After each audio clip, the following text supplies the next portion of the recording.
დასვითი მექანიზმები გეშტალტ თერაპიაში, ჩვენ დავარ იმ 5 ძირითად დასვით მექანიზმზე ვისაუბრებთ, რაც გეშტალტ თერაპიის მამა ფრიც პერლზმა დაგვიტოვა. მას უწოდებენ კონტაქტის წყვეტის მექანიზმები. ანუ დასვითი მექანიზმი არის კონტაქტის წყვეტის მექანიზმი.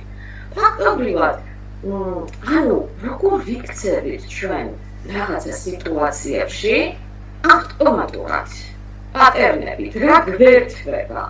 როდესაც ანუ სიტუაციას როდესაც ჩვენ კი არ ვაცნობიერებთ და არ გვინდა რომ შევხვდეთ ამ სიტუაციას, რომ ახლოს მივიდეთ და ვნახოთ რა ხდება, არამედ პირველივე შეხედვიდან ვატყობთ რომ ვაი რაღაცა საფრთხე აქვს ჩემთვის და მერტება ავტომატურად კონტაქტის წყვეტა ამ სიტუაციასთან.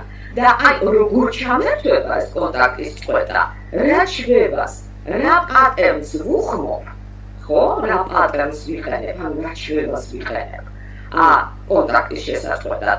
აი ამას სწორედ ეს არის ეს დასვითი მექანიზმები. კონტაქტის წყვეტის მექანიზმებია. თუმცა გეშტალტ თერაპიაში ჩვენ იმასაც ვამბობთ, მაგალითად ანა და სერჟ კინგერებმა უთხრეს, რომ დიახ, ეს არის კონტაქტის წყვეტის მექანიზმები, მაშინ, როდესაც ჩვენ ვიყენებთ მათ გაუაზრებლად, ავტომატურ რეჟიმში, გაუცნობიერებლად, მაგრამ თუ კი ჩვენ გაცნობიერებულად ვიხმობთ რომელიმე მათგანს, სწორედ იმიტომ, რომ შევხედეთ სიტუაციას, გავაცნობიერეთ და მივხვდით, რომ აი აქ უკეთესი იქნება აი ასე მოვიქცე. ეს შემოქმედებით მორგებას რო ეძახით, ხო მე?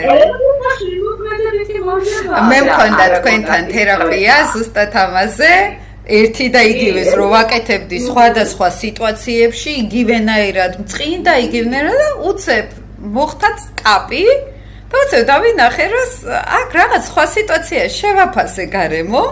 მივხვდი, რომ აქ საერთოდ მე სხვა მოლოდინები მაქვს და აქ სხვა სიტუაცია არის. გადავალაგე და უცებ მივხვდი, რომ არც მწყინს, არც განცდებში ვარც არაფერი, ოკეი, მივიღე და თქვენ მითხარით, აი ეს არის შემოქმედებითი მორგება. იმიტომ რომ შემოქმედებითი მორგება და ჩვენ ვისწრაფით შემოქმედებითი მორგებისკენ გეშტალტ თერაპიაში. იმიტომ რომ როდესაც მე შემოქმედებითად ვერგები სიტუაციას ან რაღაცა მოვლენას, ასე რომ მაშინ გურძნობ კარგად თავს